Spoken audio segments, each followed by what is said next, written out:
झारखंड के कृषि एवं सहकारी मंत्री शिल्पी नेहा तिर्की ने कहा कि केंद्र और राज्य सरकार की कृषि और किसानोन्मुख योजनाओं को धरातल पर लाना विभाग की प्राथमिकता है। रांची के नेपाल हाउस स्थित मंत्रालय में बुधवार को विभाग की मासिक समीक्षा बैठक आयोजित की गई। बैठक में विभागीय मंत्री के अलावा संबंधित अधिकारी मौजूद रहे। बैठक के दौरान योजनाओं के क्रियान्वयन में गति लाने और कई योजनाओं के विस्तार पर चर्चा हुई। बैठक के बाद पत्रकारों से बातचीत में विभागीय मंत्री शिल्पी नेहा तिर्की ने कहा कि किसानों को आत्मनिर्भर बनाना विभाग का लक्ष्य है। उन्होंने कहा कि 100% किसानों को बीज ग्राम योजना का लाभ दिलाया जाएगा। मंत्री ने बताया कि पहले चानों में और फिर सभी मंडलों में कृषि मेला का आयोजन होगा। उन्होंने कहा कि कृषि सिंचाई योजना का लाभ किसानों तक जल्द से जल्द पहुंचाया जाएगा। मंत्री ने बातचीत में बताया कि किसान अब 2400 रुपये प्रति क्विंटल धान बेच सकेंगे। इसके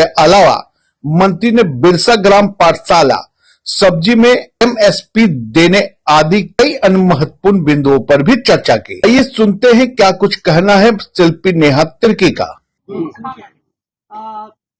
आज हम लोग कृषि, पशुपालन और सहकारिता विभाग का मासिक बैठक, जो दूसरा मासिक बैठक मेरा था, हम लोगों ने आज विभाग से किया है और ये बैठक अभी भी जारी है। और बहुत सारी चीजें जो पिछली बैठक में चर्चा हुई थी, उन्हीं का मेजरली हम लोग एक्शन टेकन रिपोर्ट में चर्चा कर रहे हैं। और बहुत सारी चीजें हैं जो जमीन से जुड़ी हुई है, वो भी निकल के आ रही हैं। और हमारा मकसद है, हमारा उद्देश्य है कि आने वाले समय में ये राज्य को कैसे हम लोग कृषि के क्षेत्र में, पशुपालन के क्षेत्र में हम लोग आत्मनिर्भर बनाएं, उसी की ओर हम लोग काम कर रहे हैं। आज हम लोग हाल फिलहाल में आप लोगों ने देखा होगा कि हम लोगों ने 10 गांव के साथ बीज ग्राम के लिए एमओयू किया। मगर पूर्व में क्या हुआ था कि इसी तरह से बीज ग्राम थे, लगभग 10 बीज ग्राम, जो कि सही तरीके से संचालन नहीं होने के कारण फेलियर हो गया, क्योंकि हमारे पास उस समय मजबूत सीड कॉर्पोरेशन भी नहीं था और seed testing agency, certification agency भी नहीं। तो हम लोग चाहते हैं जो बेस्ट ऑफ बेस्ट स्टेट में जो कॉर्पोरेशन और सर्टिफिकेशन एजेंसी है, उसको हम लोग यहाँ पे झारखंड में भी स्थापित करें। स्थापित तो है मगर फंक्शनल उस आधार पे नहीं है। तो हम लोग चाहते हैं उस आधार पे हम लोग फंक्शनल करें, ताकि आने वाले समय में बीज के स्तर में भी हम लोग पूरे राज्य को आत्मनिर्भर बना सके और किसी और राज्य से हम लोगों को या कहीं और से बीज खरीदने की आवश्यकता ना पड़े। इसके अलावे 18 तारीख को चान्हो में प्रमंडलीय स्तर हमारा कृषि मेला होने वाला है, जहां पे सभी जिला के और ब्लॉक के और साथ ही पंचायत के जितने भी बीएलडब्ल्यूज हैं वहां पे उपस्थित होंगे। इसके अलावे प्रमंडल में, दक्षिण छोटा नागपुर प्रमंडल में जितने भी हमारे जो प्रोग्रेसिव किसान हैं, जो किसान रजिस्टर्ड हैं हमारे साथ, उनको भी आमंत्रित किया जा रहा है। ये बहुत ही बड़े स्तर पे हम लोग करेंगे और मुझे लगता है इस तरह से हम लोग आगे जाके हर एक प्रमंडल में इस कार्यक्रम को अंजाम देने का काम करेंगे। एक चुनौती निकल के आ रही है, जो कि है कि बहुत सारे योजनाओं को हम लोग जमीनी स्तर पर क्रियान्वयन नहीं कर पा रहे हैं, और जिसका मुख्य रूप से कारण है कि हमें जो वैध बेनिफिशियरी हैं, जो लेजिट बेनिफिशियरीज हैं, लाभुक हैं, उन तक हमारी योजना पहुंच ही नहीं पा रही। बहुत बार ऐसा हो रहा है कि जिनको पहले योजना मिला था उन्हीं को दोबारा से वही योजना दे दिया जा रहा है, वही ट्रेनिंग दे दिया जा रहा है।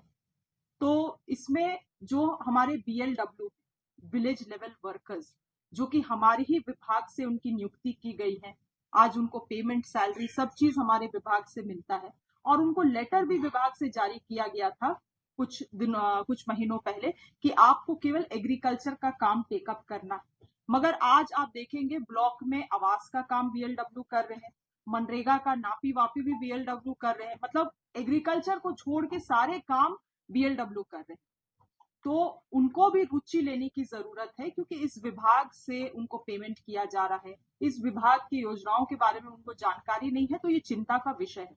तो हमारा एक प्लान है कि बहुत जल्द राज्य के जितने भी बीएलडब्ल्यू हैं उनके साथ हम लोग एक सेमिनार करके पहले तो उनको सरकारी जितनी हमारी विभाग की योजनाएं हैं उनसे जोड़ने का काम करेंगे ताकि सही लाभुकों का नाम हम तक पहुंच पाए। आज रांची जैसे जिला में जहाँ पे आपका मांडर और चान्हो जो क्षेत्र पड़ता है वो कृषि बहुल क्षेत्र, मगर आज वहां पे एक सिंचाई के लिए भी एप्लीकेशन हम तक नहीं पहुंचा है। जीरो टारगेट भी जीरो है और हम लोग बहुत ही पीछे चल रहे हैं। तो जिस कारण अगर देखा जाए, जैसे कल मैं चान्हो में थी ब्लॉक मीटिंग में, तो पता चला कि वहां पे जो लाभुक हैं उनको इस बारे में कोई जानकारी नहीं है और ब्लॉक में फॉर्म तक उपलब्ध नहीं है। अब आप बताइए, एक मार्जिनलाइज्ड किसान वो गांव से निकलेगा जिला तक ऐड कर रहे हैं, निश्चित रूप से बहुत अच्छी चीजें हैं। और इससे ज्यादा तो मैं आपको अगर बताऊं तो बहुत कुछ अच्छी योजनाएं हैं जो सरकार के द्वारा कृषि पशुपालन में चलाई जा रही है, मगर उसका क्रियान्वयन सही तरीके से नहीं होने के कारण आज वो हम मतलब उसके बारे में कुछ ज्यादा ब्रैग नहीं कर सकते हैं, बड़ाई नहीं कर सकते हैं, सरकार उसको शोकेस नहीं कर सकती है। तो मैं चाह रही हूँ कि उन एग्जिस्टिंग योजनाओं में कुछ सर्कुलर के माध्यम से बदलाव लाया जा सके ताकि उन योजनाओं को हम लोग सही तरीके से क्रियान्वयन कर सके। और मेरा ध्यान विशेष रूप से इसमें है कि आज जो अधिक से अधिक लोग पलायन कर रहे हैं, अगर मैं आपको जो बतला रही हूँ, जितनी भी योजनाएं अगर उसको हम लोग सही तरीके से अगर चालू कर देते, आम जो सर्कुलर में लिखा हुआ है, जो राज्यादेश में लिखा हुआ है, एमओयू में लिखा हुआ है, वर्ड बाय वर्ड अगर उसको एजेंसी फॉलो करती तो आज लोगों को यहाँ पे पलायन करने का आवश्यकता नहीं पड़ता। एक बिरसा ग्राम योजना है, बिरसा ग्राम पाठशाला योजना हमारे मुख्यमंत्री के लिए, वो एक हमारे मुख्यमंत्री जी के लिए बहुत ही अहम योजना है इस राज्य के लिए। उसमें इतना सुंदर राज्यादेश डिजाइन किया गया है कि वहां के लोगों को ट्रेनिंग देना है, वहां के किसानों को मार्केट से जोड़ना है, मगर केवल और केवल कागज में। तो मैं चाहती हूँ कि जो चीज है हमारे सामने, जो मेरे थाल में जो पहले है, उसको मैं खत्म कर पाऊं, उसको मैं पहले डाइजेस्ट कर लूं, उसके बाद हम लोग नई चीजों को जरूर लागू करने का काम